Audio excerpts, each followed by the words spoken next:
the movies.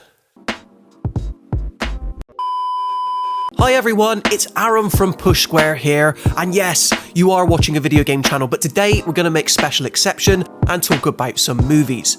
Now before I kick off this video proper, I do want to apologise in advance. I'm currently getting over a cold, and you know, while the gaming gods are saying, Aaron, take it easy, take a rest, I'm saying, no, gosh darn it.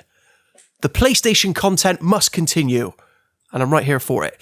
So anyway, guys, yes, in case you didn't know, yesterday the internet collectively exploded after the first official trailer for the Uncharted movie was revealed, starring Tom Holland and Mark Wahlberg and a couple of extra Hollywood A-listers as well. I have to say, I generally got good vibes from this trailer, for reasons you may not expect. So, correct me if I'm wrong, but leading into this movie, we were all led to believe that this was potentially a prequel to the main Uncharted series, sandwiching itself between that opening sequence at the beginning of Uncharted 3 and the rest of the mainline series. But I think it's been made fairly evident now that the trailer has come out that this is just completely an all-new timeline, with PlayStation Productions and Sony Pictures cherry-picking certain elements from the games and just intersplicing them into something completely new.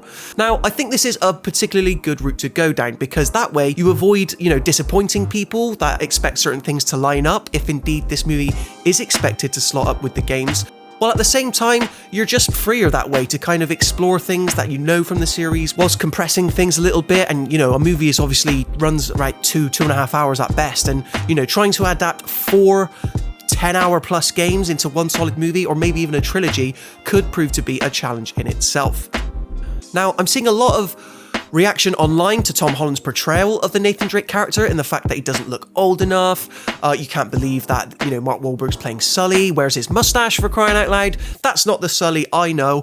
When in fact, if you treat the movie like me, in that it sits in its own standalone universe, I think you're going to go in having a really good time.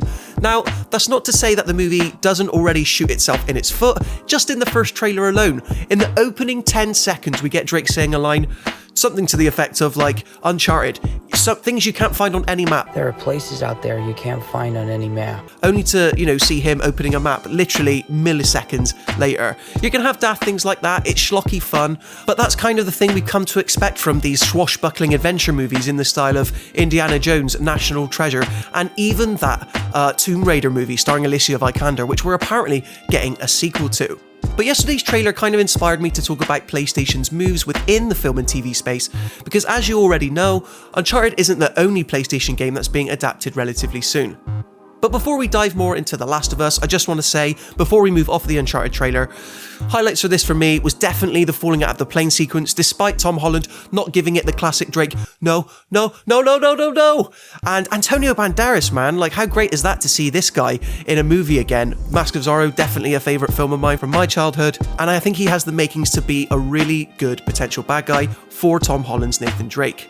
Chloe Fraser looks to be excellently portrayed in this trailer, in the absence of obviously Helena. This is obviously being planned as a series, potentially a trilogy, so I think the way they're kind of mashing up elements of Uncharted 3 and Uncharted 4, which are definitely the most grounded of the main 4 Uncharted games, kind of makes a lot of sense, because once you get all those basic hallmarks out the way, establish Drake as a character, then you're free in future movies to just go off and, expand off of that foundation and do something completely new where you're not necessarily tied to the game universe.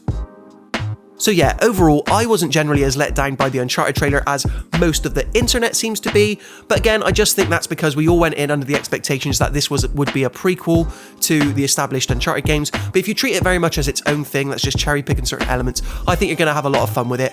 February, next year, can't come soon enough. Tom Holland, I want to see you fall out of planes. Multiple, according to the trailer anyway, because at one moment he's, with those massive boxes, the next he's just floating in midair by himself. Anyway, the memes are a-coming, believe me there. This obviously isn't the only license that PlayStation Studios is currently adapting. We also know that the Pedro Pascal starring The Last of Us HBO miniseries is currently in development, and we have seen very little of this so far, but it looks to be taking a very different tack to the Uncharted film, because as I said, the Uncharted film, not necessarily a direct game translation, whereas The Last of Us TV show very much looks to be a beat-for-beat retelling of the game, which is why I'm kind of tentatively cautious about how they're trying to handle it. because I have a bit of trouble understanding why you'd want to retell a video game story like that in a different medium, when video games, it's been continuously proven, are getting more and more popular every day. They're the best-selling entertainment medium in the world, and if I was trying to tell somebody to play The Last of Us or experience The Last of Us, I would just go and tell them to play the game, because there's a connection with Ellie that I don't think you would necessarily get when watching that particularly emotional story than you would if you had an actual controller in your hands and you were trying to fend off all these clickers. Naughty Dog, whether or not you're a particular fan of them or not, they're really good at imbuing their games with emotional storytelling that other AAA games just haven't been able to match. But that's just my personal opinion, obviously you may dispute that. Okay, so the jury is still out on whether The Last of Us TV show will indeed be a success, but that's also coming to, I believe it's 6 episodes, and that will give that story a lot of time to breathe. But then again, I think it's going to have a similar issue of trying to compress 12-15 hours worth of story into just one TV show. But I like the moves that PlayStation, are making within the film and TV space. With Uncharted, they're trying to capitalize on old-style adventure films, as I previously mentioned, and trying to, capitalize on that built-in video game audience while providing something slightly different. The Last of Us, I think they're trying to go for that prestige TV drama market, which seems to be very saturated right now. But if they can pull it off and it's good production quality and the performances are there, as I very much suspect they will be, I think there can be definite discussions in future. I can definitely see a reality where Pedro Pascal wins an Emmy for his performance as Joel in The Last of Us. And let it be said, if Troy Baker doesn't have some style of cameo, and the same could be said for Nolan North actually in the Uncharted movie, in The Last of Us TV show, what are we even doing here, guys? PlayStation Productions.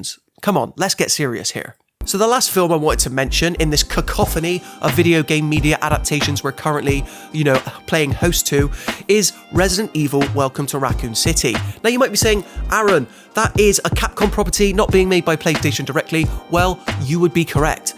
But the film is being distributed, both worldwide as well as here at home, by Sony Pictures. Obviously a different division entirely, but you have to imagine that there is some sort of relationship there, and I think the two make a natural fit when you consider that the first 2 Resident Evil games are so synonymous with the PlayStation 1 console. So this movie trailer dropped a couple of weeks ago now. Me and Liam have talked about it a lot off camera. We're both big Resident Evil fans, so we've got high expectations. And I think we both came to the conclusion that there is a lot more promise in Resident Evil Welcome to Raccoon City than there ever was with those Milla Jovovich films. I actually like the second Milla Jovovich Resident Evil film, mainly because it pulls so heavily from Resident Evil 3 Nemesis. You obviously got the Nemesis creature there, Raccoon City itself as a star, as well as Sienna Miller's Jill Valentine. But in terms of staying true to the actual video games and adapting it more closely, I think, Resident Evil Welcome to Raccoon City understands the property a little bit better. It doesn't want to take itself quite as seriously, whilst also leaning into that schlocky B-movie sense of gore and, set pieces that the video games try so expertly to do. The director behind Resident Evil Welcome to Raccoon City also has a pretty good pedigree, British-based director, directed 47 Meters Down and its sequel, so you'd think he knows what he's doing when it comes to horror.